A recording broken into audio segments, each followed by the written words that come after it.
अस्सलाम वालेकुम क्लास। आज हम चैप्टर 26 को देखते हैं जो कि लीजिंग के बारे में। आज हम टॉपिक्स देखेंगे। लीज क्या है, लीज क्यों की जाती है, ऑपरेटिंग लीज क्या होती है, फाइनेंशियल लीजेस को जो है वो वैल्यू कैसे किया जा सकता है और उनकी एक्चुअल होता है। Lease is basically a rental agreement that extends for a year or more and involves a series of fixed payments. दो तरह की लीजेस होती हैं, ऑपरेटिंग और फाइनेंशियल। उनकी टाइप्स देखें तो रेंटल लीज है, नेट लीज है, डायरेक्ट लीज है और लीवरेज लीज। लीज क्यों, रीजंस क्या है उसकी लीज करने की। पहली बात तो ये कि short term leases are convenient. फिर जो ऑप्शंस हैं इसको कैंसिल करने की, दे आर आल्सो वैल्यूएबल। फिर मेंटेनेंस जो है वो लीज में एज एन एग्रीमेंट जो है उसका पार्ट होती है। तो मेंटेनेंस जो है वो लीज करने वाले के जिम्मे होती है। Standardisation leads to low cost obviously कम हो जाती हैं। फिर चूंकि ये एक्सपेंस होते हैं तो उसकी वजह से आपको टैक्स बेनिफिट मिलता है। तो टैक्स शील्ड जो है वो आपको यूज़ करने में मदद मिलती है।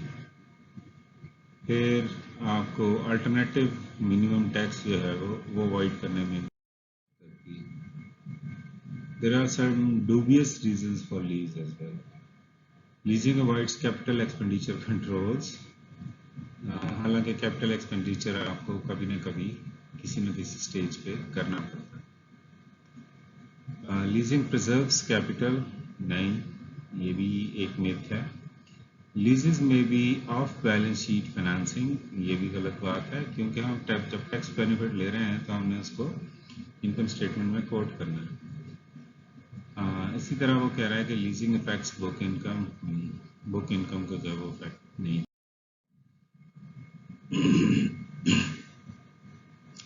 सो अल्टरनेटिव मिनिमम टैक्स की अगर हम बात करें तो उसका इफेक्ट क्या हो सकता है। फॉर एग्जांपल रेगुलर टैक्स में इनकम टैक्स रेट है आपका 10% की, और सॉरी अगर इनकम 10 है तो आपको टैक्स रेट 35% पे टैक्स 3.5 का देना पड़ेगा। सो अल्टरनेटिव मिनिमम टैक्स में क्या थीम है कि इनकम आपकी 10 + 9 19 हो जाए, तो उसका जो है वो 20% जब आप टैक्स लेंगे तो 3.8 जो है वो आपको टैक्स पे करना पड़ता है। अच्छा जी, ऑपरेटिंग लीज की एग्जांपल देखते हैं हम। Acme Limo has a client who will sign a lease for 7 years. With lease payments due at the start of each year, the following table shows the NPV of Limo if Acme purchases the new Limo for 75,000 and lease it for 7 years. तो ये आपकी example है। Initial cost है आपकी 75,000 और उसकी जो maintenance, insurance, selling and administrative cost हैं वो 12,000 है annually for next 6 years। Tax shield जो आपको मिलेगा ऑन कॉस्ट, इसका जो है वो आप टैक्स रेट इस पर अप्लाई कर लेंगे। 4.2 आ रहा है, रफली 35% मेरे ख्याल में बन रहा है। सो एवरी ईयर आपको 4.2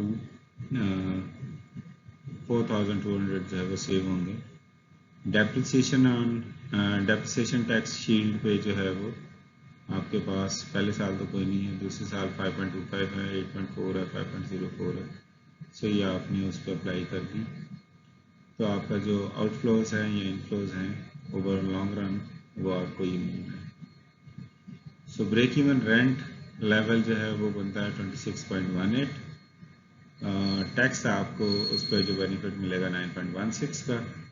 सो break even rent after tax benefit जो है वो 17.02 है।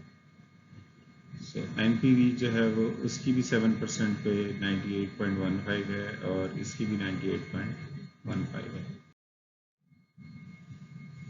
फाइनेंशियल लीजेस की एग्जांपल देखते हैं. Greymare bus lines is considering a lease. Your operating manager wants to buy a new bus for 100,000. The bus has a 8-year life. The bus saleswoman says she will lease Graymore the bus for 8 years at 16,900 per year. But Graymere assumes all operating and maintenance costs. Should Graymere buy or lease the bus? देखते हैं हम. तो cost of new bus 100,000 थी. जो depreciation tax sheet जो आपको जो loss bear करना पड़ेगा वो आपका over the next 6 years given है. लीज पेमेंट आपको 16.9 की है हर साल की. टैक्स शील्ड ऑफ लीज जो है वो 5.92 है. तो ये सारा कुछ मिला के आपको कैश फ्लो ऑफ लीज जो है पहले साल आपको लगता है 89.02 और फिर आउटफ्लोज हैं आपके 17.98, 22.18 एंड लास्ट ईयर की 10.98 पर.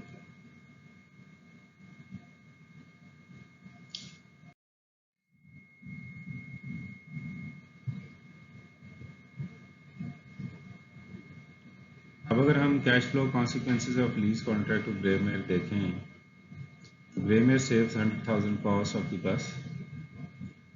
Loss of depreciation benefit of owning the bus वो आपको लॉस होगा. 16,900 lease payment is due at the start of each year. Lease payments are tax deductible.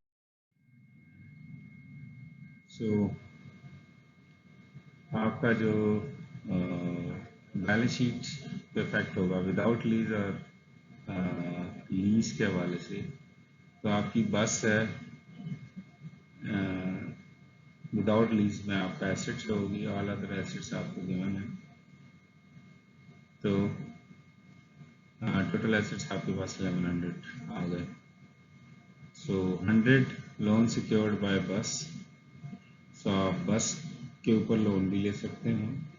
Other loans हैं 450, इक्विटी 550, तो आपके पास 1100 टोटल एसेट्स हो गए. लेकिन अगर आप लीज बैलेंस शीट बनाते हैं तो बस वही 10 की शो होगी, ऑल अदर लीजेस 1000 की होंगी asset sorry.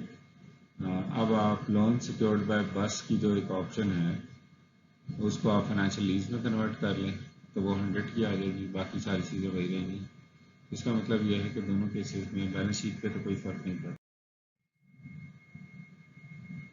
So Graymere bus lines can borrow at 10%, thus the value of these lease should be discounted at 6.5% or 10% को 1 minus 35% tax rate से देखेंगे.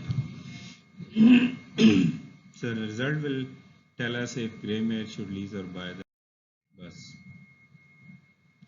So NPV of lease अगर आप फाइंड आउट करते हैं तो वो आएगी आपकी 89.02 जो आउटफ्लो था. बाकी सारे कैश फ्लोज की आप प्रेजेंट वैल्यूज देख लेंगे और उसमें से इसको माइनस करेंगे पॉजिटिव वैल्यू से तो आपको पता ही चलता है कि -700 इसकी NPV ऑफ लीज आ रही है. सो NPV ऑफ लीज नेगेटिव आ रही है, इसका मतलब उसे लीज नहीं करना चाहिए. So Graymere bus lines lease cash flows can also be thought of as loan equivalent to cash flow. So जो सेकंड एलिमेंट था कि आपको उतना लोन मिल जाए, इक्विवेलेंट लोन मिल जाए. So Graymere bus lines lease cash flows आप अगर आप देखें अमाउंट बोरोड अगर 89.72 हो तो आपकी जो इंटरेस्ट पेड है, टैक्स शील्ड है, इंटरेस्ट पेड आफ्टर टैक्स है और प्रिंसिपल रीपेड है, ये सारे अगर आप एडजस्ट करें तो आपका नेट कैश फ्लो और इक्विवेलेंट लोन क्या आएगा. 89.72 का लोन लें तो आपका पहले साल जो आपको पेमेंट करनी पड़ेगी वो 17.99 है. ये बेसिकली लास्ट 2 लाइंस का सम है, -22.19 or -17.71 and so on. So Graymere bus lines lease cash flows can also be treated as a favorable financing alternative and valued using APV.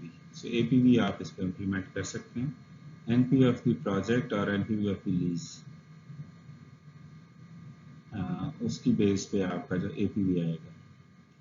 सो अगर आप एनपीवी ऑफ प्रोजेक्ट को अज्यूम करें -5000 और 8000 जो है वो आपका एनपीवी ऑफ लीज हो, तो पता ही लगता है कि आपका जो एपीवी है वो 3000 आ सकता है। और ये पॉजिटिव है तो आप कह सकते हैं कि जो है वो लीज बनाया जा सकता है। अब अगर हम वैल्यूज़ डिफाइन करें तो value of lease to lessor हमने जो की थी वो पहले हम कर चुके हैं $700। अब वैल्यू ऑफ लीज अगर हम फाइंड आउट करें तो उसमें +100 माइनस आपका 16.9 का जो कैश फ्लोज हैं उनको प्रेजेंट वैल्यू आप 1.1 पे डिस्काउंट करें तो आपको जो नेट प्रेजेंट वैल्यू मिलती है वो 820 मिलती है। सो वैल्यू ऑफ लीज आपकी फेवरेबल है as compared to value of lease to lessor. Okay, Ji, that's it for today's lecture. If you have any queries, please ask.